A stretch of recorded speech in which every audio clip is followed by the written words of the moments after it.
Oyez, oyez, mesdames, mesdemoiselles, messieurs, pour mon prochain tour de magie, je vous ai concocté quelque chose d'assez ahurissant.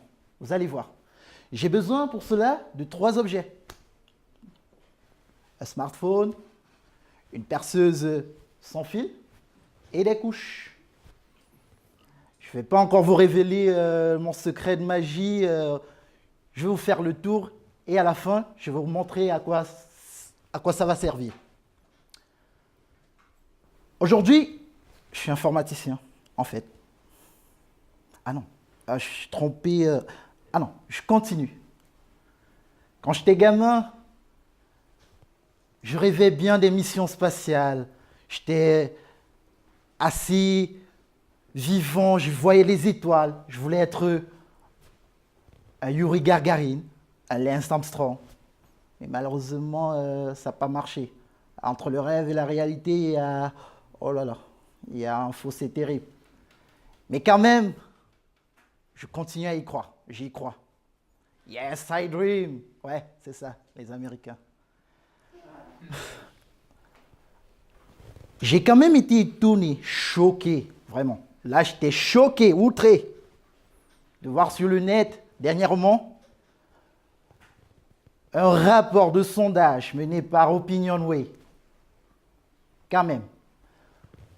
52% de personnes ont une mauvaise opinion sur les recherches scientifiques liées au domaine du spatial.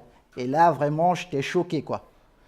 20% de personnes seulement ont encore cette ferveur-là, vivent encore ce rêve que moi j'ai d'aller un jour dans les étoiles. Oh, mais quand même, je me retrouve dans l'équipe des losers. Regardez ce robot. Il s'appelle... Oh là là. Curiosity. Curiosity, en fait, c'est ce robot qui a été envoyé sur Mars en 2012. Un concentré de technologie. 2 milliards d'euros. Regardez la prochaine image. Ça, c'est un selfie de Curiosity sur Mars. 2 milliards d'euros, juste pour aller faire des selfies sur Mars. Ils nous prennent vraiment pour des cons à la NASA. C'est sûr.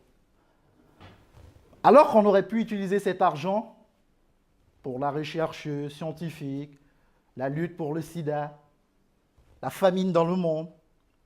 Mais non. 2 milliards d'euros juste pour des selfies sur Mars. Mais tenez, j'oublie de vous dire quelque chose. En fait, la mission de Curiosity, ce n'est pas de faire des selfies sur Mars. La mission de Curiosity, elle va sauver notre monde. Elle va sauver notre planète. Une planète bleue. Ah, désolé, une planète verte. Ouais, la mission de Curiosity, en fait, c'est de détecter du méthane sur la planète Mars. Il a été équipé d'un labo qui va lui permettre de détecter du méthane sur Mars, sur la planète Mars. Pourquoi, vous me direz? En fait, le méthane, aujourd'hui, c'est 20% de notre atmosphère, de nos gaz à effet de serre, qui constituent en fait l'un des principaux problèmes liés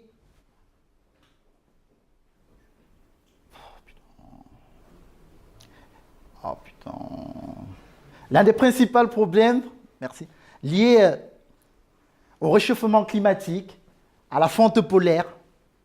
Et ça, vraiment, qu'aurons-nous à laisser demain quand il n'y aura plus de planète? Vas-y. Voici des scientifiques qui ont réalisé notre robot Curiosity. Ce même appareil est utilisé aujourd'hui afin de détecter du méthane sur notre planète Terre. Détecter du méthane afin de sauver notre planète demain. Afin de donner encore quelque chose à notre planète pour nos enfants que nous laisserons demain.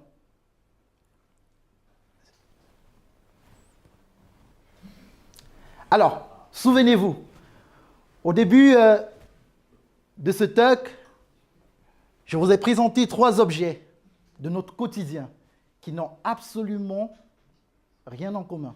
En fait, c'est ce que je vous ai laissé penser. Ces 3 objets de notre quotidien, en fait, nous les devons aux expériences, aux recherches scientifiques liées au domaine de la recherche spatiale. Et nous ne pouvons que dire merci à la NASA, à tous ces chercheurs-là qui contribuent quand même, et là je ne veux pas dire seulement quand même, qui contribuent à l'évolution de notre monde, qui changent notre quotidien. Ce n'est pas seulement ça, c'est l'imagerie médicale qui a sauvé ma tante un jour du cancer. Détectée à temps, elle a été sauvée. Et là, je peux que dire merci, merci à la recherche spatiale. Et merci à vous.